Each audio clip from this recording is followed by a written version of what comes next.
నమస్కారం.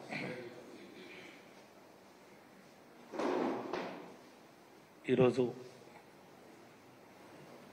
కొంత సమయం కింద అంటే 3 గంటల క్రితం గౌరవ ముఖ్యమంత్రి వర్యులు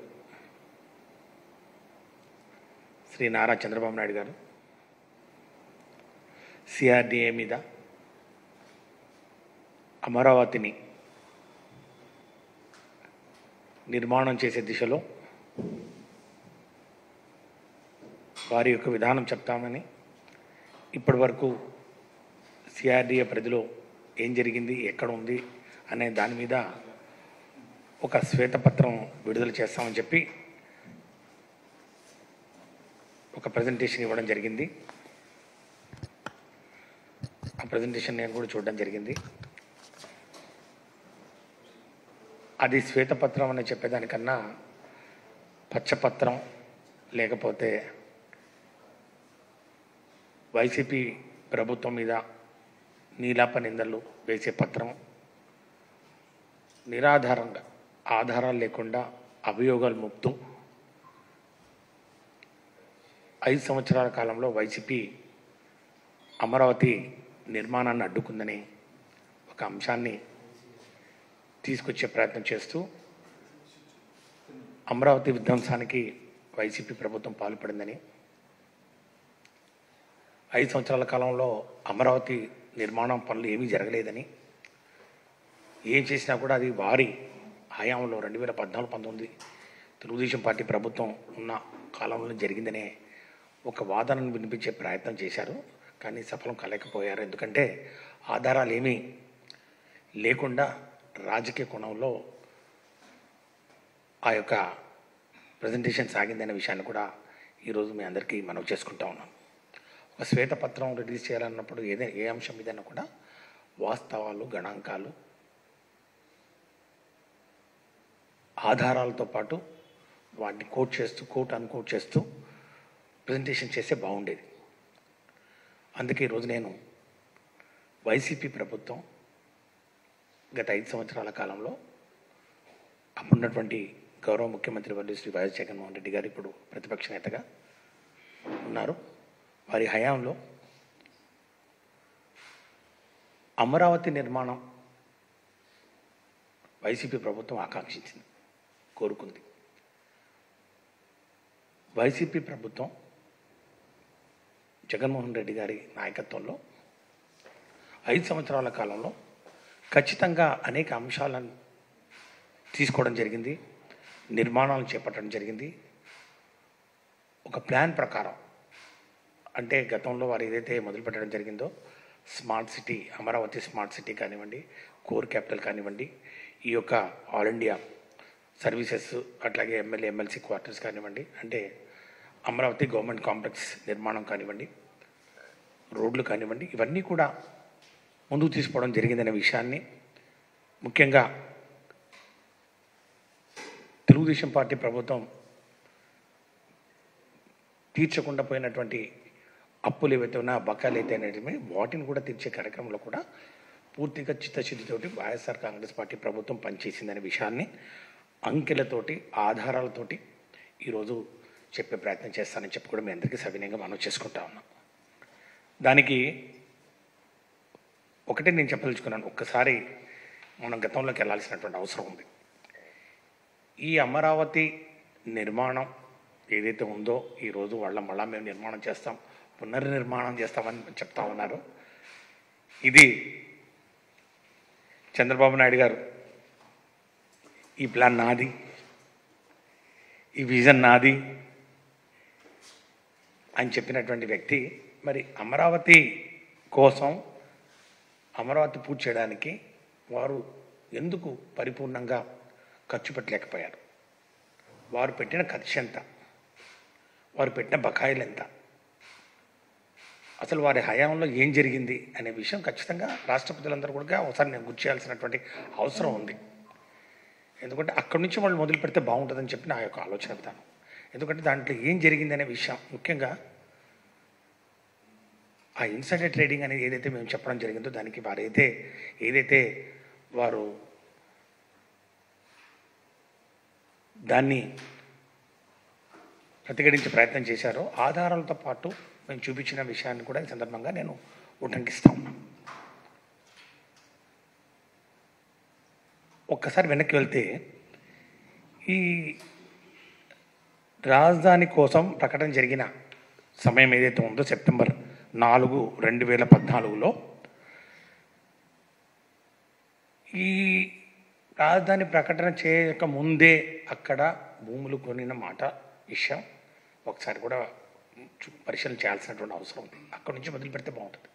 అక్కడి నుంచి ఏ విధంగా పోయింది ఇప్పుడు, ఎందుకంటే పదే పదే ముఖ్యమంత్రి గారు సంపద సృష్టిస్తాను, సంపద పంచుతాను అంటున్నాడు. సంపద సృష్టించేది ఎవరి కోసం? ఎవరికి సంపద సృష్టిస్తారు? అందరికా, కొందరికా? ఇది అందరి రాజధాని కావాలా లేకపోతే కొందరి రాజధాని కావాలనేది ఒకటి ఖచ్చితంగా ఈ రాష్ట్ర ప్రజలందరికీ కూడా దీని మీద ఒక ఆలోచన చేయాల్సినటువంటి అవసరం ఉంది.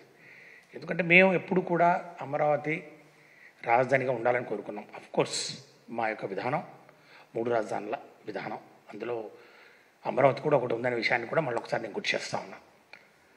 అది జ్యుడిషియల్ క్యాపిటల్ ఒకటి, అడ్మినిస్ట్రేటివ్ క్యాపిటల్ ఒకటి, అట్లాగే లెజిస్లేటివ్ క్యాపిటల్లో భాగంగా అమరావతి ఖచ్చితంగా క్యాపిటల్గా ఉంటుంది. అక్కడ ఖచ్చితంగా అభివృద్ధి చేస్తాం. అక్కడ రైతులకు ఏవైతే మరి హామీలు ఇవ్వడం జరిగిందో, రైతులకు ఇవ్వాల్సినటువంటి కౌలు కానివ్వండి, రైతులకు ఇవ్వాల్సినటువంటి పెన్షన్ కానివ్వండి, వాళ్ళ యాన్యుటీ కానివ్వండి, అన్నీ కూడా ఎక్కడ కూడా మిస్ కాకుండా 5 సంవత్సరాల కాలంలో మా ప్రభుత్వం, అప్పుడు వైఎస్ఆర్ కాంగ్రెస్ పార్టీ ప్రభుత్వం, గౌరవ ముఖ్యమంత్రి వర్లప్పుడు శ్రీ వైఎస్ జగన్మోహన్ రెడ్డి గారి హయాంలో అన్నీ కూడా టెన్షన్గా వారికి అందించడం జరిగింది అనే విషయాన్ని గణాంకాలతో నేను చెప్తాను.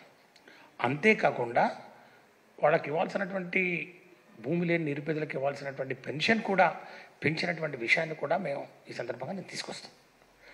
రైతులకు కానివ్వండి, భూమి లేని నిరుపేదలకు కానివ్వండి, కూలీలకు కానివ్వండి, అట్లాగే అక్కడ డెవలప్ చేయాల్సినటువంటి ఇన్ఫ్రాస్ట్రక్చర్ కానివ్వండి, అన్నీ కూడా 1 by 1 టేకప్ చేయడం జరిగిందనే విషయాన్ని కూడా నేను చెప్తా ఉన్నాను. ఎందుకంటే మా మంత్రం ఒకటే, వికేంద్రీకరణ మా మంత్రం. వికేంద్రీకరణ పరిపాలనలో, వికేంద్రీకరణ అభివృద్ధిలో. ఇందాక ముఖ్యమంత్రి గారు తన ప్రజెంటేషన్లో చెప్పడం జరిగింది, మేము 9 సిటీలు నిర్మాణం చేయడం జరుగుతుంది, 9 సిటీలు మరి కట్టడం జరుగుతుందని చెప్పి మళ్ళా ఒక కొత్తగా ఇంకొక ఎస్టిమేట్ ఏదో తీసుకొచ్చేసి ఎస్టిమేట్లో 54,000 కోట్లకు తీసుకురావడం జరిగింది. ఒరిజినల్గా నీతి ఆయోగ్ వాళ్ళు ఇచ్చినటువంటి ఎస్టిమేట్, ఒకసారి 5-6 సంవత్సరాల క్రితం వాళ్ళు ఇచ్చినటువంటి ఎస్టిమేట్, అది టోటల్ కాస్ట్ ఆఫ్ కన్స్ట్రక్షన్ ఏదైతే ఉందో 55,000 కోట్లు ఒకటి, మళ్ళీ ఇంకొకసారి డిపిఆర్ 46,400 కోట్లు ఒకటి. వెరసి టీడీపీ ప్రభుత్వం వారు ఉన్న టైంలో 1,09,000 కోట్ల రూపాయలకు ఎస్టిమేట్ తయారు చేసి ఇక్కడ మేము ఒక గ్రీన్ ఫీల్డ్ క్యాపిటల్ నిర్మాణం చేస్తామని చెప్పడం జరిగింది. దాని మీదనే మా అభ్యంతరం అంతా. అన్ని లక్షల కోట్లు ఒక చోట ఎట్లా ఎందుకు పెడతారు? అంత అవసరం ఏముంది? ఒక చోట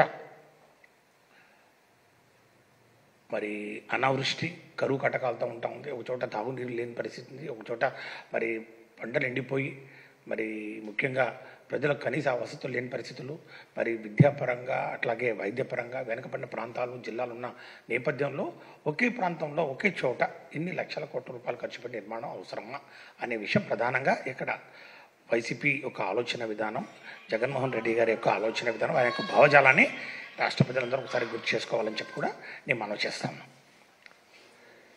ఈరోజు ఈ సంపద సృష్టిస్తామని చెప్పి ఏదైతే చెప్తా ఉన్నారో అందరికీ రావాలి. ఈ రాజధానిలో మరి భూములు ఇచ్చినటువంటి ప్రతి ఒక్కరికి, ల్యాండ్ పూలింగ్లో ఉన్నటువంటి ప్రతి ఒక్కరికి కూడా రిటర్నబుల్ ప్లాట్స్ ఏవైతే ఇస్తామన్నారో వాళ్ళు ఇవ్వలేకపోయినారు. అది ఇప్పుడున్నటువంటి ముఖ్యమంత్రి గారు దానికి సమాధానం చెప్పాలి. మరి ఎందుకు ఇవ్వలేకపోయారు? మరి దానికి కావాల్సినటువంటి ఈ మౌలిక వసతులు ఏవైతే ఉన్నాయో, ఈ రోడ్లు కానివ్వండి, వాటర్ సప్లై కానివ్వండి, ఇన్ఫ్రాస్ట్రక్చర్ కానివ్వండి, అవన్నీ కూడా వాళ్ళు డెవలప్ చేయలేకపోయినారు. డెవలప్ చేయకుండా పేపర్ మీద రిజిస్ట్రేషన్ చేయమంటే రైతులు చేసుకోమన్నారు. కాబట్టి రాజధాని కడతానన్నటువంటి మరి ముఖ్యమంత్రి గారు అప్పుడు చివరకు రైతులకు ప్లాట్లు కూడా ఇవ్వకపోతే ఆ తప్పు ఎవరిది? ఇది ఎవరి చేతకంతనం? దీనికి ఎవరిని నిందిస్తారు? ఈరోజు మేము ఒకటే చెప్పదలుచుకున్నాం. ఒకటే ఈరోజు ప్రజల దృష్టికి తీసుకురావాల్సుకున్నాం. ఈ జూన్ 2014 నుండి 2014 డిసెంబర్ వరకు రాష్ట్ర విభజన తర్వాత కొత్త ప్రభుత్వం తెలుగుదేశం పార్టీ ప్రభుత్వం ఏర్పాటు చేసిన తర్వాత రాజధాని ప్రకటన జరిగేంత వరకు ప్రభుత్వ అధికార సమాచారాన్ని వాడుకొని అమరావతి ప్రాంతంలో పెద్ద ఎత్తున భూములు కొనుగోళ్లు జరిగాయా లేదా? గుంటూరు జిల్లాలోని తుళ్ళూరు కానివ్వండి, అమరావతి, తాడికొండ, పెదకురపాడు, మంగళగిరి, పెదకాకాని, తాడేపల్లి, అట్లాగే కృష్ణా జిల్లాలోని ఇబ్రహీంపట్నం, పెనమలూరు, విజయవాడ రూరల్, చండ్రపాడు మండలాల్లో భూముల లావాదేవీలు జరిగాయి. అవి వాస్తవం కాదు. జూన్ 2014 నుండి డిసెంబర్ 2014 వరకు గుంటూరు జిల్లాలో రాజధాని దాని చుట్టుపక్కల ప్రాంతాల్లో 2279.9 ఎకరాలు కొనుగోలు జరిగాయి రాజధాని రాకముందే. కృష్ణా జిల్లాలో 1790 ఎకరాలు కొనుగోలు చేశారు. అంటే జూన్ 2014లో 530.69 ఎకరాలు, జూలైలో 685.34 ఎకరాలు, ఆగస్టులో 353.03 ఎకరాలు, సెప్టెంబర్లో 567.226 ఎకరాలు, అక్టోబర్లో రమారమి 564 ఎకరాలు, నవంబర్లో 836 ఎకరాలు, డిసెంబర్లో 531 ఎకరాలు. మొత్తం అందుబాటులో ఉన్నటువంటి రికార్డుల ప్రకారం సుమారు 4000 ఎకరాలు కొనుగోలు చేశారు. ఇది కరెక్టే కాదని నీకు తెలిసి దీని మీద ఖచ్చితంగా ప్రజలకు చెప్పాల్సినటువంటి అవసరం ఉంది. ఇది మేము ఆల్రెడీ చెప్పడం జరిగింది, అభియోగం చేయడం జరిగింది. కాబట్టి ఇవి ఇంకా పేర్లకు పోను, పేర్ల దగ్గర కూడా అన్నీ ఉన్నాయి. దాని మీద ఒక ఇన్వెస్టిగేషన్ నడుస్తూ ఉంది. మరి అవన్నీ నిజమా కాదా, అవి నిజంగా కొన్నారా లేదా, అవి వాళ్ళ పేరు మీద ఉన్నాయా లేదా అనేది మరి ఈ యొక్క శ్వేతపత్రంలో అవన్నీ చెప్పింటే బాగుండేది. మరి అవన్నీ చెప్పకుండా కేవలం ఈ యొక్క ఎస్టిమేట్స్ ఏవైతే ఉన్నాయో అమరావతి నిర్మాణాన్ని ఎస్టిమేట్ను మళ్ళా 1,00,000 కోట్ల నుంచి కుదిస్తూ 54,000 కోట్లు అనుకుంటాను. ముఖ్యమంత్రి గారు ఇచ్చినటువంటి ప్రజెంటేషన్లో 51,687 కోట్ల రూపాయలు ఎస్టిమేట్లు వేసి ఇన్ఫ్రాస్ట్రక్చర్ గురించి ఇంత కావాల్సి వస్తుందని చెప్పడం జరిగింది. ఎక్కడి నుంచి వస్తుంది, ఇవి ఎప్పుడు డబ్బులు కంప్లీట్ చేశారనే విషయం కూడా టోటలీ సైలెంట్. దాని మీద ఏం చెప్పడం జరగలేదు. ఈ రాజధాని ప్రాంతంలో మరి ఇవాళ పరిస్థితికి పూర్తిగా బాధ్యత వహించాల్సింది టీడీపీ పార్టీ. వారు ఆ రోజు వాళ్ళు ఎంత ఖర్చు చేశారు, ఏం కథ, మరి వాళ్ళ పెట్ ప్రాజెక్టు ఇది, వాళ్ళు మానస పుత్రికని ఇంకా ఏదో చెప్పేసి ఇది మేము కట్టాలనుకున్నప్పుడు మరి వాళ్ళు దానికి ఎంత నిధులు కేటాయించారనే విషయాన్ని కూడా ఒకసారి ఖచ్చితంగా వాళ్ళు చూడాలి. వాళ్ళు ఖర్చు చేసింది ఎంత, దాని తర్వాత మా ప్రభుత్వం వైఎస్ఆర్ కాంగ్రెస్ పార్టీ ప్రభుత్వం అధికారంగా వచ్చిన తర్వాత వారు పెట్టినటువంటి బకాయిల్ని మేము తీర్చే క్రమంలో మేము ఎంత ఖర్చు పెట్టామన్న విషయాన్ని కూడా రాష్ట్ర ప్రజలు తెలుసుకోవాల్సినటువంటి అవసరం ఉంది.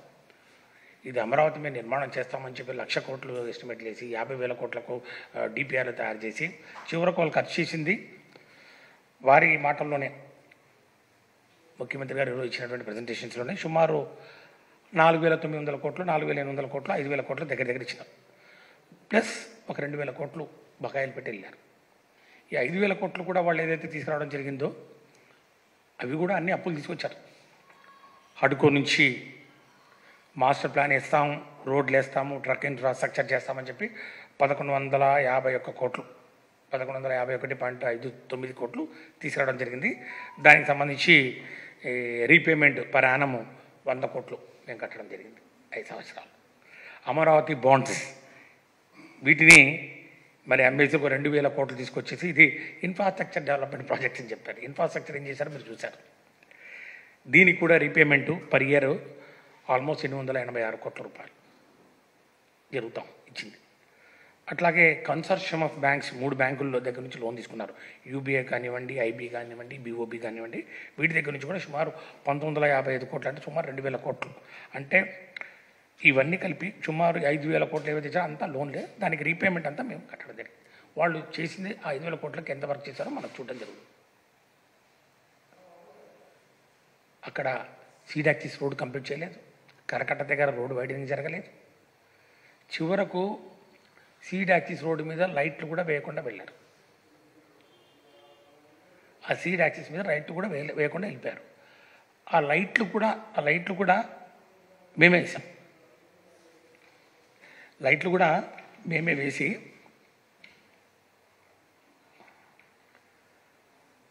అది మొత్తం పూర్తి చేస్తే సుమారు దానికి ఒక 10 కోట్ల వరకు అయింది. 8,50,00,000 ఎంత మొత్తం వేసి దానికి లైట్లు స్ట్రీట్ అన్నీ వేసేసి దాని దగ్గరికి ఎక్కడికి ఆ సీడ్ యాక్సిస్ రోడ్ పూర్తి చేయడం జరిగితే దానికి సంబంధించి కూడా ముఖ్యమంత్రి గారి ప్రమాణ స్వీకారం రోజున ఈనాడు పేపర్లో ఒక ఫోటో వేశారు.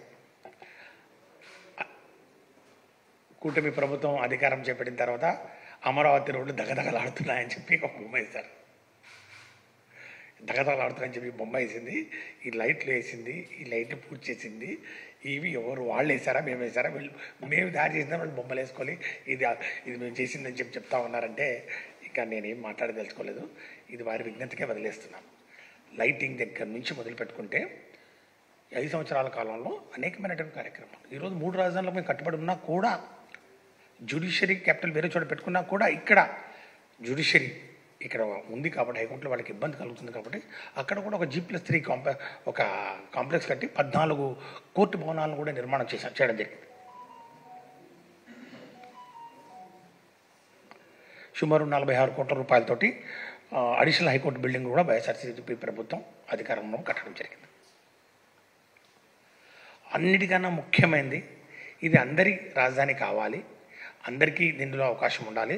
వారు ఇచ్చినటువంటి ఆర్గ్యుమెంట్ ఏదైతే ఉందో సామాజిక సమతుల్యత దెబ్బతింటుంది, డెమోగ్రఫిక్ ఇంబ్యాలెన్స్ అవుతుందని చెప్పినా కూడా పోరాడి ఒక R5 జోన్ను క్రియేట్ చేసి సుమారు 1,400 ఎకరాల భూమిని ప్రతి ఒక్కరికి ఒక సెంటు చొప్పున 51,392 మందికి వైఎస్ఆర్ ప్రభుత్వం పట్టాలు ఇచ్చిన మాట వాస్తవం కాదా? R5 జోన్ క్రియేట్ చేయడం అది మరి ఈ యొక్క శ్వేతపత్రంలో ఎక్కడ చెప్పిన దాఖలా లేవు. అంటే వారికి మరి అది నచ్చిందో నచ్చలేదో మరి అది చేయలేదో వారే చెప్పాలి. ఆల్ ఇండియా సర్వీస్ అధికారులు ఎమ్మెల్యే క్వార్టర్ పనులు కూడా పూర్తి దశలో ఉన్నాయి. ముగింపు పనుల కోసం సుమారు 28 కోట్ల రూపాయలు ఖర్చు చేసిన ప్రభుత్వం వైఎస్ఆర్సీపీ ప్రభుత్వం అని చెప్పి కూడా నేను మీ అందరికీ మనవి చేసుకుంటా ఉన్నాను. అట్లాగే స్మార్ట్ సిటీ, అమరావతి స్మార్ట్ సిటీని మేము గుర్తించడం జరిగింది. అమరావతి స్మార్ట్ సిటీలో భాగంగా హెల్త్ సెంటర్స్ కానివ్వండి, అంగన్వాడీ సెంటర్స్ కానివ్వండి, స్కూల్స్ కానివ్వండి, అన్నీ కూడా నిర్మాణం చేపట్టడం జరిగిందని చెప్పి కూడా ఈ సందర్భంగా నేను తెలియజేస్తాము. ఈ రాజధాని ప్రాంతంలో అంగన్వాడీ సెంటర్లు దాదాపు 134 కోట్ల రూపాయలు ఖర్చు చేయాలని నిర్దేశించుకున్నాం. అందులో 17 సెంటర్లు 32 కోట్ల రూపాయలతోటి పూర్తి చేయడం జరిగింది స్మార్ట్ సిటీలో భాగంగా. మరి ఎక్కడ మేము దాన్ని డిస్ట్రక్షన్ చేసామో వారే చెప్పాలి. అట్లాగే హెల్త్ అండ్ వెల్నెస్ సెంటర్స్ అది 40 కోట్ల రూపాయలతోటి రాజధాని సెంటర్లోనే రాజధాని ప్రాంతంలో కూడా ఏర్పాటు చేయడం జరిగిందని చెప్పి కూడా తెలియజేస్తున్నాం వైసీపీ ప్రభుత్వంలోనే. అట్లాగే 14 స్కూళ్ళు మోడర్నైజేషన్ స్కూల్స్ అమరావతి ప్రాంతంలోనే 40 కోట్ల రూపాయలతోటి ఈ కార్యక్రమాలు కూడా చేపట్టింది వైఎస్ఆర్ ప్రభుత్వం అని చెప్పి కూడా నేను మనవి చేస్తాను. ఇవి కాకుండా మోడర్న్ క్రిమటోరియంస్ అంటే ఆధునిక శ్మశాన వాటికలు నిర్మాణాలు కూడా చేపట్టడం జరిగింది. మరి ఇప్పుడు వాళ్ళందరినీ ఏం చేయాలనుకున్నా చెప్పాలి. మరి ఈరోజు సుమారు మరి ఈ సీడ్ యాక్సిస్ రోడ్లో మరి ఉన్నటువంటి ఇంటిగ్రేటెడ్ కమాండ్ కంట్రోల్ సెంటర్ ఇది కూడా 18 కోట్ల రూపాయలతోటి ఇది కూడా ఈ పనులు కూడా పూర్తి చేయడం జరిగింది. 18 కోట్ల రూపాయలతోటి ఈ పనులు పూర్తి చేసి స్మార్ట్ సిటీలో సంబంధించినటువంటి అంశాలన్నీ కూడా పూర్తి చేయడం జరిగింది. ఇవి కాకుండా ఈ లైటింగ్ కానివ్వండి, వైడనింగ్ ఆఫ్ రోడ్స్ కానివ్వండి, ఇవి కూడా ఈ అంశాలు వాళ్ళు డిఫరెంట్ స్టేజెస్లో ఇవి ఉన్నాయనే విషయాన్ని కూడా నేను మీ అందరికీ మనవి చేస్తూ ఉన్నాను. అంటే ఈరోజు ఇవన్నీ వాస్తవాలు. ఊరికే వాళ్ళలాగా గ్రాఫిక్స్ చేసి చూపించి ఇవి నిర్మాణం జరుగుతుంది అని చెప్పి అది నిజంగా అయిపోయిందేమో, అవన్నీ ఇప్పుడు లేవు, కనపట్టలేదు, అవన్నీ వైఎస్ఆర్సీపీ ప్రభుత్వం 5 సంవత్సరాల కాలంలో అన్నీ కూల్చేసిందా, లేకపోతే ఏమైపోయినాయి, అదేదో ఐకానిక్ బ్రిడ్జ్ చెప్తా ఉండే. మరి అప్పుడు ఉన్నటువంటి ముఖ్యమంత్రి గారు మరి చంద్రబాబు నాయుడు గారు మరి ఐకానిక్ బ్రిడ్జ్ ఏది, ఐకానిక్ బ్రిడ్జ్ చెప్తా ఉన్నారు కదా, కృష్ణా నది మీద ఐకానిక్ బ్రిడ్జ్ ఒకటి కట్టాలని చెప్పి. ఐకానిక్ బ్రిడ్జ్ ఏది కనపడలేదు, ఏమైంది, వీళ్ళు ఏమైనా చేశారు దీన్ని నేను చెప్తా ఉన్నాను, ఐకానిక్ బ్రిడ్జ్ అనేది గ్రాఫిక్ అమ్మా. రియల్ బ్రిడ్జ్ ఏదైతే ఉందో మేము కట్టి చూపించినాం. ఈ ఐకానిక్ బ్రిడ్జ్ సంగతి పక్కన పెట్టి రియల్ బ్రిడ్జ్ ఏదైతే ఉందో ఈరోజు ఈ వెస్ట్ బైపాస్ రోడ్ ఏదైతే ఉందో మీ అందరికీ తెలిసి ఉంటుంది. ముఖ్యంగా ఈ కృష్ణా రివర్ మీద జాతీయ రహదారులు వాళ్ళ విస్తరణలో భాగంగా ఈ వెస్ట్ బైపాస్ రోడ్ అది అమరావతి మీద పోతా ఉంది. It's a beautiful connection to Vizag, it is beautiful connection to Vijayawada, it's beautiful connection to Chennai. So హైదరాబాద్కి, వైజాగ్కి, చెన్నైకి కనెక్టివిటీ ఉన్న ఈ యొక్క వెస్ట్ బైపాస్ రోడ్డు ఉంటే ఆ బైపాస్ రోడ్డును డెవలప్ చేయడానికి వాళ్ళకి ఇష్టం లేదు. గవర్నమెంట్ ఆఫ్ ఇండియా అలైన్మెంట్ కోసం సమకూర్చుకున్నటువంటి భూములు ఏవైతే ఉన్నాయో ఆ భూముల్ని రిటర్నబుల్ ప్లాట్లుగా కేటాయించి ఆ బ్రిడ్జిని రానియకుండా, బైపాస్ రోడ్డును రానియకుండా తెలుగుదేశం పార్టీ ప్రభుత్వం అప్పుడటువంటి ముఖ్యమంత్రి గారు అడ్డుకున్నారా లేదా అనే విషయం మీద ఖచ్చితంగా శ్వేతపత్రంలో చెప్పింటే బాగుండేది. ఇది వాస్తవం కాదని అడుగుతాం. మేము గ్రాఫిక్స్ గురించి మాట్లాడలేదు ఇక్కడ రియల్గా ఈరోజు వెస్ట్ బైపాస్ రోడ్డు ఏదైతే ఉందో వెస్ట్ బైపాస్ రోడ్లో అలైన్మెంట్ కోసం ఆగిపోయినటువంటి బ్రిడ్జ్ ఏదైతే ఉందో ఆ బ్రిడ్జిని ఆ అలైన్మెంట్కి సంబంధించినటువంటి భూములు రిటర్నబుల్ ప్లాట్స్ ఏవైతే వాళ్ళు ఇవ్వడం జరిగిందో దానికి సంబంధించినటువంటి మరి ఆ యొక్క డిఫికల్టీసు, బాటిల్ నెక్స్ అన్నీ కూడా వైసీపీ ప్రభుత్వం అధికారంలోకి వచ్చిన తర్వాత అధికార యంత్రాంగాన్ని పూర్తిగా దాని మీద దృష్టి పెట్టించి మోహరించి సుమారు 24 కోట్ల రూపాయలు ఇంకా పెండింగ్లో ఉన్నటువంటి డబ్బులు ఏవైతే ఉన్నాయో అన్నీ కూడా తీర్చి ఆ సమస్యలను ఒక కొలికి తీసుకొచ్చి అలైన్మెంట్ని తులు చేయడం జరిగింది. ఇప్పుడు ఆ బ్రిడ్జ్ ఇంకొక 3 monthsలో కంప్లీట్ అవుతా ఉంది. ఈ బ్రిడ్జ్ కూడా ఈ పనులు కూడా పూర్తవుతున్నాయి. 3 monthsలో ఆ యొక్క బ్రిడ్జ్ ఏదైతే ఉందో కృష్ణా నది మీద beautiful connectivity to Hyderabad, Vizag and Chennai, main axis connectivity. ఈ సమస్యలన్నీ తీర్చేసి మరి ఈ యొక్క అమరావతి ప్రాంతాన్ని బయటి ప్రపంచంతో అనుసంధానం చేసే హైవేని తీసుకురావడం జరిగింది. అది కూడా పూర్తవుతూ ఉంది. మరి ఇది వైసీపీ ప్రభుత్వం చేసింది కాదా? దీన్ని డిస్ట్రక్షన్ అంటారా? దీన్ని విధ్వంసం అంటారా? దీన్ని నిర్మాణాత్మకంగా ఈ యొక్క క్యాపిటల్ ఏదైతే ఉందో అమరావతిని ముందుకు తీసుకుపోయే కార్యక్రమం వైసీపీ చేసిందని అంటారా? ఈరోజు రాష్ట్ర ప్రజలు నిర్ణయించారు. వాళ్ళు చెప్పినటువంటి ఐకానిక్ బ్రిడ్జ్ గ్రాఫిక్స్కు వాస్తవంగా వైసీపీ ప్రభుత్వం అధికారంలోకి వచ్చినటువంటి పూర్తి చేసినటువంటి ఈ రెండు కూడా ఒకసారి మనం చూడాలి. ఈ ఐకానిక్ గ్రాఫిక్ బ్రిడ్జ్ ఏదైతే చూపించారో ఇప్పుడు అది వాస్తవ రూపంలో కనపడుతున్నటువంటి బ్రిడ్జ్ మరి రాజధాని ప్రాంతానికి మంచి చేసింది మరి చంద్రబాబు గారా లేకపోతే వైసీపీ ప్రభుత్వం మరి జగన్మోహన్ రెడ్డి గారు అనేది రాష్ట్ర ప్రజలు నిర్ణయించారు. ప్రతి అంశం కూడా నేను చాలా స్పష్టంగా స్టాటిస్టిక్స్ తోటి తీసుకొచ్చి చెప్తాను. ఈ యొక్క స్మార్ట్ సిటీ నిర్మాణం కానివ్వండి, ఇంటిగ్రేటెడ్ కమాండ్ కంట్రోల్ కానివ్వండి, అంగన్వాడీ సెంటర్స్ కానివ్వండి, స్కూల్స్ కానివ్వండి, తర్వాత వెల్నెస్ హెల్త్ సెంటర్స్ కానివ్వండి, ఈ రోడ్లు కానివ్వండి, రోడ్డు మీద లైటింగ్ వాళ్ళే వేసుకున్న లైటింగ్, ఈ లైటింగ్ వేసి దగదగలాడుతుందని చెప్పి లైటింగ్ వాళ్ళే వేసినారా మేము వేసినారా వాళ్ళు చెప్పాలా? ఇవాళ పేపర్లు వేసినారు దగదగలాడుతున్నాయని చెప్పి ఎవరు వేస్తారో వాళ్ళు చెప్పాలా? ఈరోజు ఇవన్నీ కూడా మరి చేస్తూ ముఖ్యంగా రైతులు ఒక కళ ఫలించింది. రైతులు మరి వాళ్ళ బాధలు తీరాయి. రైతుల్ని అని చెప్తూ రైతుల్ని మేము ఇబ్బంది పెట్టినట్టు ఈరోజు ఒక అభూత కల్పనను సృష్టించే ప్రయత్నం చేశారు. దానికి నా సమాధానం ఒకటి, రైతు ప్రయోజనాలను దృష్టిలో ఉంచుకొని వైసీపీ ప్రభుత్వం శ్రీ వైఎస్ జగన్మోహన్ రెడ్డి గారు చాలా ఉదారంగా వ్యవహరించిన విషయం వాస్తవాలతో నేను ఈరోజు మీకు చెప్పదలుచుకున్నాను. ముఖ్యంగా వారికి ఇవ్వాల్సినటువంటి కౌలు ఏదైతే ఉందో ఎక్కడా కూడా పెండింగ్ పెట్టలేదు. 4 సంవత్సరాల కాలంలో వాళ్ళకి ఇవ్వాల్సినటువంటి యాన్యుటీ, ఈ యాన్యుటీ ఏదైతే ఉందో 2019-20 కాలానికి 24,336 మందికి 170 కోట్లు పెయిడ్, 2020-21కి 23,694 మందికి 176.71 కోట్లు పెయిడ్, 21-22 ఫైనాన్షియల్ ఇయర్కు 23,105 మందికి 185.35 కోట్ల రూపాయలు పెయిడ్, 22-23కు సంవత్సరానికి 26,043 మందికి 192.84 కోట్ల రూపాయలు పెయిడ్. అట్లాగే 23-24 సంవత్సరానికి 23,915 మందికి 191.73 కోట్ల రూపాయలు.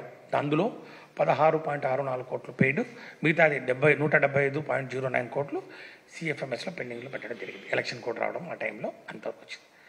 టోటల్గా 741.86 కోట్లు పెయిడ్, దేనిగాను 916 కోట్లకు గాను మిగతా 175 క్రోర్స్ దాంట్లో యాన్యుటీ అబ్సల్యూట్ స్టాటిస్టిక్స్. అట్లాగే పెన్షన్ కూడా ఒకసారి గమనించినట్లయితే ఎవరికైతే మరి వ్యవసాయ కూలీలకు వాళ్ళకైతే ఏదైతే 2,500 రూపాయలు పెన్షన్ ఇస్తామని చెప్పడం జరిగిందో వాళ్ళు ఇస్తూ ఉన్నారో ఆ పెన్షన్ కూడా ఎక్కడ కూడా క్రమం తప్పకుండా ఏ సంవత్సరంకి ఆ సంవత్సరం ఇవ్వడం జరిగింది. 2019-20 గాను 20,706 కుటుంబాలకు 61.79 కోట్ల రూపాయలు పెయిడ్. 2021కి 19,532 కుటుంబాలకు 58.41 కోట్ల రూపాయలు పెయిడ్. 21-22 సంవత్సరానికి 19,425 కుటుంబాలకు 57.75 57.75 కోట్ల రూపాయలు పెయిడ్. 22-23 సంవత్సరానికి 19,118 53.73 కోట్ల రూపాయలు పెయిడ్. 23-24 సంవత్సరానికి 17,391 మందికి 56.35 కోట్ల రూపాయలు పెయిడ్. సుమారు మొత్తం 5 సంవత్సరాల కాలంలో వాళ్ళకి ఇవ్వాల్సినటువంటి పెన్షన్ ఏదైతే ఉందో 283 కోట్ల రూపాయలు అక్షరాల మొత్తం వారికి ఇవ్వడం జరిగింది అని చెప్పి కూడా ఈ సందర్భంగా మీ అందరికీ తెలియజేస్తూ ఉన్నాను. వెరసి మొత్తంగా యాన్యుటీ కానివ్వండి, ఈ పెన్షన్స్ కానివ్వండి, రెండు కూడా కలిపి 1,204 కోట్ల రూపాయలు రైతులకు కానివ్వండి, రైతాంగానికి కానివ్వండి అందించడం జరిగింది. ఎక్కడైతే ఈ యాన్యుటీలో ఫిగర్స్ తగ్గాయో 2019కి, అట్లాగే పెన్షన్స్లో ఫిగర్స్ తగ్గాయో ఇవి వ్యాలిడేషన్లో 6 స్టెప్ వ్యాలిడేషను, అట్లాగే ఈ కొన్ని కేసులు పెండింగ్ ఉండడం వల్ల ఈ ఫిగర్ తగ్గాయి. ఎందుకంటే అర్హత లేని వాళ్ళకు కూడా, తెలుగు తమ్ముళ్ళకు కూడా ఈ భూముల్ని లేని భూములు అండగట్టి వారికి కూడా పెన్షన్లు ఇచ్చినటువంటి యాన్యుటీలు ఇచ్చినటువంటి పరిస్థితి అందరూ ఒకసారి గమనించాలని చెప్పి కూడా నేను మీ అందరికీ మనవి చేసుకుంటాను.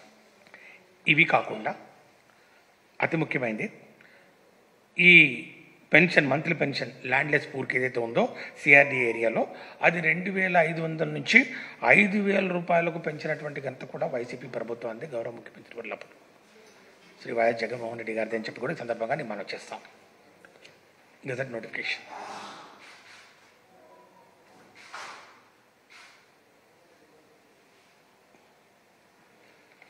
పెన్షన్స్ కూడా పెంచడం జరిగింది 2,500 నుంచి. అంతేకాకుండా వాళ్ళకి ఇవ్వాల్సినటువంటి కౌలు కూడా కొన్ని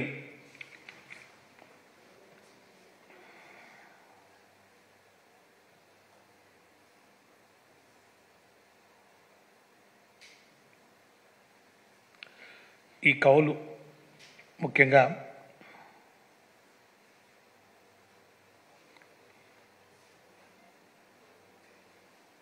పదేళ్ల పాటు కౌలు ఇస్తామని చెప్పి తెలుగుదేశం పార్టీ వాళ్ళు చెప్తే పరిస్థితుల్ని దృష్టిలో ఉంచుకొని మరో 5 ఏళ్ల పాటు వైసీపీ ప్రభుత్వం కౌలు పెంచింది. మరి రైతులకు మేలు చేసిన పార్టీ ఏది? వైసీపీ కాదా అని చెప్పి నేను అడుగుతా ఉన్నాను. వీటితో పాటు ఈ యొక్క రాజధాని రైతు కూలీలకు కానివ్వండి, ఈ యొక్క కౌలు రైతులకు కానివ్వండి, వారికి సంబంధించి ఈ యొక్క పెన్షన్లు కూడా నెలవారీగా వాలంటీర్లతోటి వాళ్ళ ఇంటింటికి కూడా పంపించడం జరిగిందనే విషయాన్ని కూడా నేను మీ అందరికీ మనవి చేసుకుంటా ఉన్నాను. ఇవన్నీ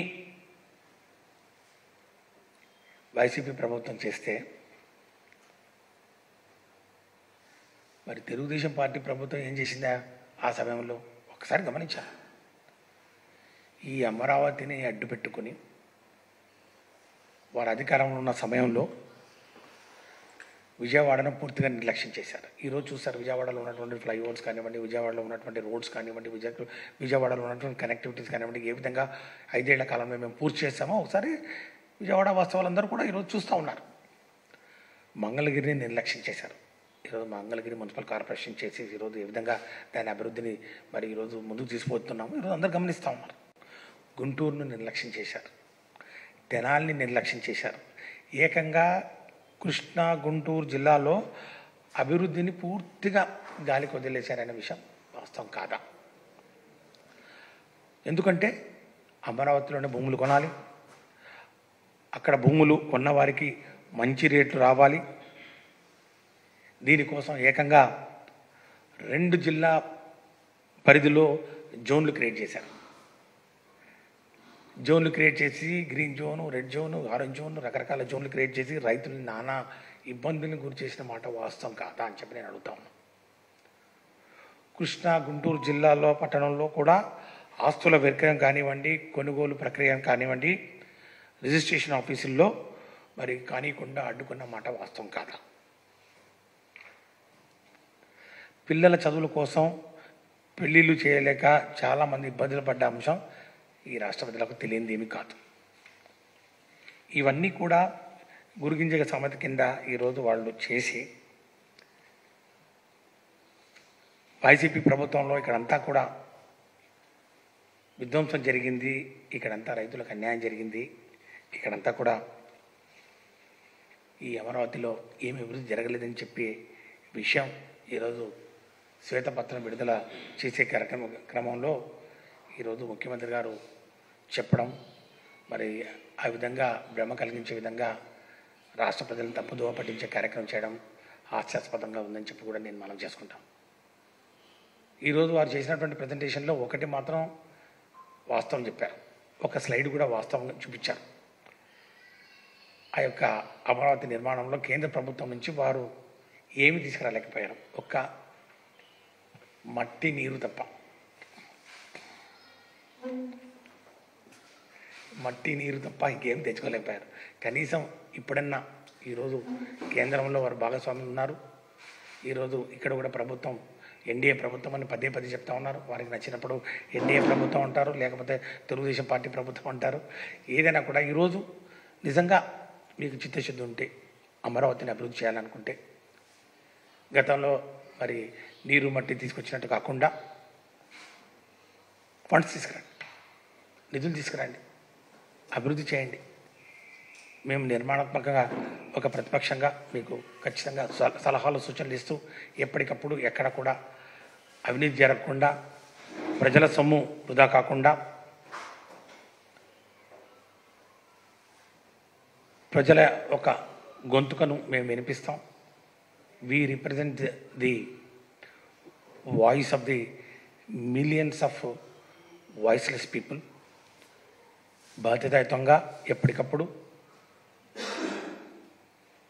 ప్రజలకు మేలు చేసే క్రమంలో మీరు ఇచ్చినటువంటి హామీలు కానివ్వండి, మరి మీరు ఈరోజు చేపడతాం, ఇది పూర్తి చేస్తామని చెప్తున్నటువంటి ఈ అమరావతి కానివ్వండి పూర్తి చేయండి, కాదనలేదు. కానీ ఆ క్రమంలో 5 సంవత్సరాల కాలంలో ప్రభుత్వం చేసినటువంటి కార్యక్రమాలు ఏవైతే ఉన్నాయో మేము ఈరోజు ఈ 5 సంవత్సరాల కాలంలో చేపట్టినటువంటి ఈ పనులు ఏవైతే ఉన్నాయో వీటన్నిటినీ కూడా ముఖ్యంగా ఈ వ్యవసాయ భూమి, ముఖ్యంగా ఈ అమరావతికి సంబంధించినటువంటి వ్యవసాయ భూమి, దీంట్లో మరి నిర్మాణం చేయాలంటే దీనికి కావాల్సినటువంటి రోడ్లు, నీరు, కరెంటు, డ్రైనేజీ, ఈ సదుపాయాలన్నీ కూడా ఏర్పాటు చేయాలి. రిటర్నబుల్ ప్లాట్స్ తయారు చేసి వాళ్ళకి ఇవ్వాలి. మరి ఇవన్నీ ఎట్లా తీసుకుపోతారు, ఎంతకాలంలో పూర్తి చేస్తారు, ఎక్కడ నుంచి తీసుకొస్తారు అనే విషయాల మీద కూడా ఖచ్చితంగా ఈ రాష్ట్ర ప్రజలు తెలుసుకోవాల్సినటువంటి అవసరం ఉంది. వాళ్ళకు ఒక హక్కు ఉంది, చెప్పాల్సినటువంటి బాధ్యత మీరుంది. అకౌంటబిలిటీ అని చెప్పి పదే ఈరోజు ముఖ్యమంత్రి గారు చెప్తున్నారు. కాబట్టి ఖచ్చితంగా మేము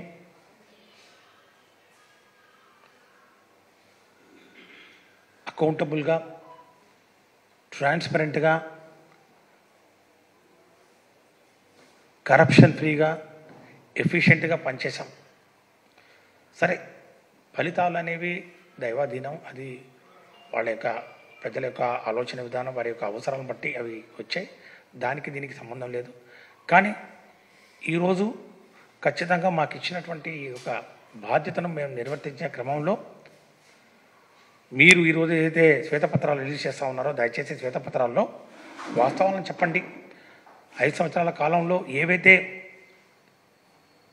ఈ ప్రభుత్వం వైసీపీ ప్రభుత్వం అధికారంలో ఉన్నప్పుడు చేసినటువంటి కార్యక్రమాలు గణాంకాలతో ఒక చేయలేకపోతే లేవని చెప్పండి. అంతేగాని వాటిని మసిబూసి మారేడుకాయ చేస్తూ వక్రీకరిస్తూ అక్కడ ఏదో విధ్వంసం జరిగింది, ఏవీ పనులు జరగలేదు అని చెప్పడం కరెక్ట్ కాదు.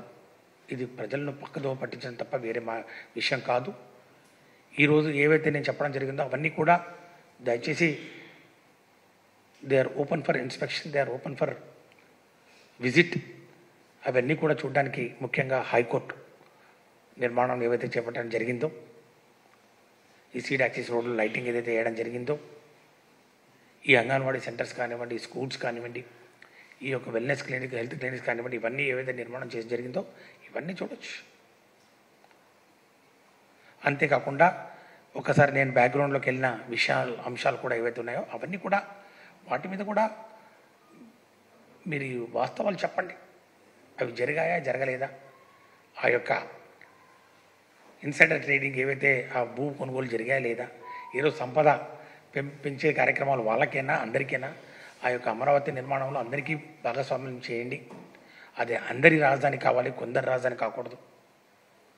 మేము అధికారంలో ఉన్నప్పుడు ఏ కార్యక్రమం చేయాలన్నా కూడా అన్నిటికీ అడ్డు తగిలారు. కోర్టు దగ్గరికి వెళ్ళారు. పేదలకు పట్టాలు ఇవ్వాలంటే కోర్టు అడ్డం తగిలారు. అమ్మా రిటర్నబుల్ ప్లాట్స్ అదే కదా వాళ్ళకి చేయాల్సింది. వాళ్ళకి ఎంత ఇన్ఫ్రాస్ట్రక్చర్ డెవలప్ చేస్తూ ఉన్నాం కదా. చెప్తాను నేను. ఇప్పుడు నేను అడిగేది రిటర్నబుల్ ప్లాట్స్ బాధ్యత వాళ్ళది కదా. వాళ్ళు దానికి రిటర్నబుల్ ప్లాట్స్కు ఇన్ఫ్రాస్ట్రక్చర్ ఒక్క నిమిషం అబ్బా, దానికి కోర్టుకు ఆల్రెడీ సమాధానం చెప్పడం జరిగింది కదా. కోర్టుకు సమాధానం చెప్పడం జరిగింది కదా. దానికి ఎంత టైం పడుతుంది రిటర్నబుల్ ప్లాట్స్ కోర్టు అడిగింది కదా. సుప్రీంకోర్టులో కేసు ఉంది కదా. కోర్టు అడిగింది కదా. రిటర్నబుల్ ప్లాట్స్ ఎప్పుడు లోపల ఇస్తారు? 3 నెలల లోపల ఇవ్వమని చెప్పారు కదా. 6 నెలల లోపల ఇవ్వమని చెప్పారు కదా. 6 నెలల లోపల ఇన్ఫ్రాస్ట్రక్చర్ ఎట్లా డెవలప్ అవుతుంది? 6 నెలలు అంతకుముందు వాళ్ళకి వచ్చేది 5,000 కోట్లగా. 5,000 కోట్లు ఖర్చు చేసి ఏమొస్తుంది? అదే 5,000 కోట్లతో ఇన్ఫ్రాస్ట్రక్చర్ ఎట్లా వస్తుంది? నేను అదే చెప్పేది. ఇన్ఫ్రాస్ట్రక్చర్ డెవలప్ చేయాలి. ఈరోజు వాళ్ళకి నేను రిటర్నబుల్ ప్లాట్స్ ఇవ్వాలన్నా వాళ్ళు ఇచ్చేయిపోయి ఉండాల్సిందే. వాళ్ళు ఇవ్వలేకపోయారు కదా. ఎందుకు వెళ్ళకపోయినారు? ఇన్ఫ్రాస్ట్రక్చర్ చేయలేకపోయినారు కదా. అదే దానికి ఇప్పుడు మా యొక్క మంత్రం ఒకటే అబ్బా, చాలా సింపుల్. మేము ఒకే చోట పెట్టడానికి లేదబ్బా, మేము వికేంద్రీకరణ చేయాలి. నేను దానికి ఎన్ని వేల కోట్లు కావాలి వాళ్ళే వేసారు ఎస్టిమేషన్. 50,000 కోట్లు కావాలి ఇన్ఫ్రాస్ట్రక్చర్ వాళ్ళు ఇచ్చినారు ఈరోజు ముఖ్యమంత్రి గారు. ఈరోజు ఎన్ని వేల కోట్లు కావాలా? 50,000 కోట్లు కావాలని ఇచ్చినారు. 50,000 కోట్లు ఇన్ఫ్రాస్ట్రక్చర్ లేకుండా రిటర్నబుల్ ప్లాట్ తీసుకోమని చెప్పారు కదా రైతులు. నువ్వు రిటర్నబుల్ ప్లాట్స్ ఊరికే ఇవి ఇక్కడ అవక్కడ ఇవి ఇక్కడ దీనికి పోయి రిజిస్ట్రేషన్ చేసుకోండి అంటే వాళ్ళు చేసుకోమన్నారు. అప్పుడే చెప్పారు. అవే దాని గురించి నేను చెప్పేది. అది నేను మాట్లాడతాను. నేను చాలా స్పష్టంగా చెప్తా ఉన్నాను. నువ్వు పదే అడుగుతున్నారు. కోర్టు అడిగిన విషయం మేము చెప్తా ఉన్నాను. కోర్టులో అఫిడవిట్ ఫైల్ చేయడం జరిగింది, సుప్రీంకోర్టులో చేయడం జరిగింది. 3 నెలల కాలంలో రిటర్నబుల్ ప్లాట్స్ ఇవ్వమన్నారు. 6 నెలల ప్లాట్లు ఇవ్వమని జరిగారు. దానికి ఇంత ఖర్చు కావాలని చెప్పడం జరిగింది. ఇది వాళ్ళు చేయమని చెప్పు. ఫస్ట్ అదే కదా ఇవ్వాల్సింది. ఇప్పుడు నిర్మాణం తర్వాత సంగతి. మీరు రిటర్నబుల్ ప్లాట్స్ మీరు అడిగిన ప్రశ్న ఈరోజు వాళ్ళు చేయమనండి. ఈరోజు అదే వాళ్ళు చేయమనండి. అది చెప్పబా సరే, అదే కదా. దానికి అంత 50,000 కోట్ల రూపాయలు ఇన్ఫ్రాస్ట్రక్చర్ ఖర్చు చేసే పరిస్థితి లేదు. 50,000 కోట్లు అదే కాదు. వాళ్ళు ఓవరాల్ కాదు అక్కడ వాళ్ళు ఇచ్చింది ఇన్ఫ్రాస్ట్రక్చర్ 17,000 కోట్లు. Infrastructure cost for city level road utilities, village infrastructure, EHPN routing 19,769 కోట్లు. ఒక నిమిషం. రెండోది టైర్ 1 ఇన్ఫ్రాస్ట్రక్చర్, అది ఒక లెవెల్. టైర్ 2 ఇన్ఫ్రాస్ట్రక్చర్ మళ్ళా అది last mile connectivity.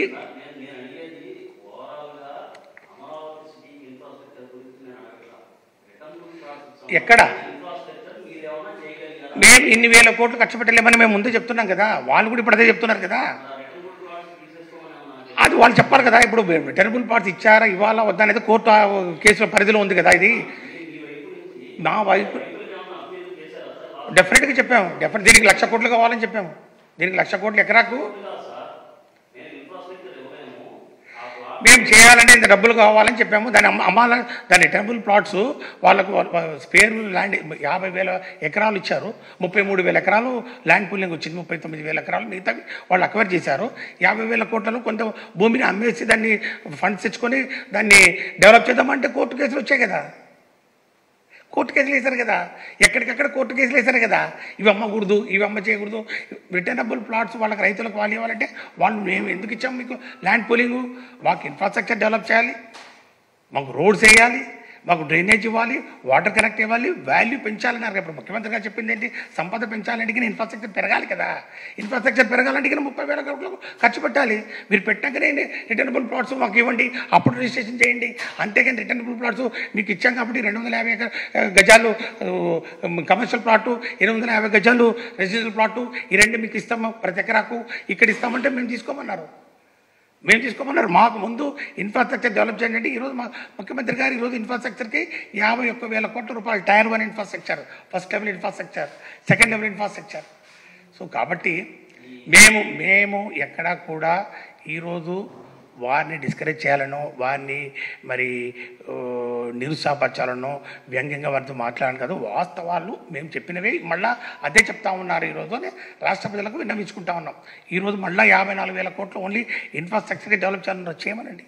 Returnable plots వారైతే ఉన్నారో రిటర్నబుల్ ప్లాట్స్ కోసం ఎవరైతే వారు ఇప్పుడు ప్రశ్న అడుగుతున్నారో, tier 2 infrastructure consisting of last mile connectivity, చిట్ట చివరి ప్లాట్ కూడా కనెక్టివిటీ చేయడానికి ఎల్పిఎస్ లేఅవుట్స్, ఎల్పిఎస్ అంటే ల్యాండ్ పూలింగ్ స్కీమ్ కింద లేఅవుట్స్కు 17,910 కోట్ల రూపాయలు కావాలని అడిగారు. అట్లాగే అమరావతి గవర్నమెంట్ కాంప్లెక్స్, ఇప్పుడు వాళ్ళు అడిగారు ఎయిమ్స్కి వాటర్ ఇవ్వలేదు, వాళ్ళకి వాటర్ ఇవ్వలేదు అని చెప్పారు కదా. అవన్నీ కనెక్టివిటీది మేము ఇచ్చాం. ఈ ఎసెన్షియల్ ఇన్ఫ్రాస్ట్రక్చర్కి 14,000 కోట్లు కావాలి. ఒట్టి ఇన్ఫ్రాస్ట్రక్చర్ ఇస్తేనే అప్పుడు రిటర్నబుల్ ప్లాట్స్ ఇవ్వడం జరుగుతుంది. కాబట్టి ఇవన్నీ ఇన్ఫ్రాస్ట్రక్చర్ డెవలప్ చేయండి, మేము కాదని లేదు. కానీ మేము ఉన్నప్పుడు మాత్రం వికేంద్రీకరణ మా మంత్రం. పరిపాలనలో వికేంద్రీకరణ, అధికారంలో మరి ప్రభుత్వం ఏర్పాటులో పరిపాలనలో కూడా వికేంద్రీకరణ. అందుకే కదా మేము 26 జిల్లాలకు వెళ్ళడం జరిగింది. కాబట్టి ఇవి మేము ఈరోజు వారు ఇచ్చినటువంటి ఆ యొక్క శ్వేతపత్రానికి ఈరోజు వాస్తవాలు ఈరోజు రాష్ట్ర ప్రజలకు తెలియజేస్తూ ఖచ్చితంగా మేము ప్రజల పక్షాన్ని నిలబడతాం. ఈ యొక్క ప్రభుత్వం ఇచ్చినటువంటి హామీలు కానివ్వండి, ఈ యొక్క అమరావతి నిర్మాణంలో కానివ్వండి, ఎక్కడ కూడా ఒక్క రూపాయి కూడా ప్రజాధనం వృధా కాకుండా, ఎక్కడ కూడా అవినీతి జరగకుండా కాపలా కాసే ఒక కార్యక్రమం మాత్రం మేము చేపడతామని చెప్పి కూడా మేము మనం చేస్తున్నాం.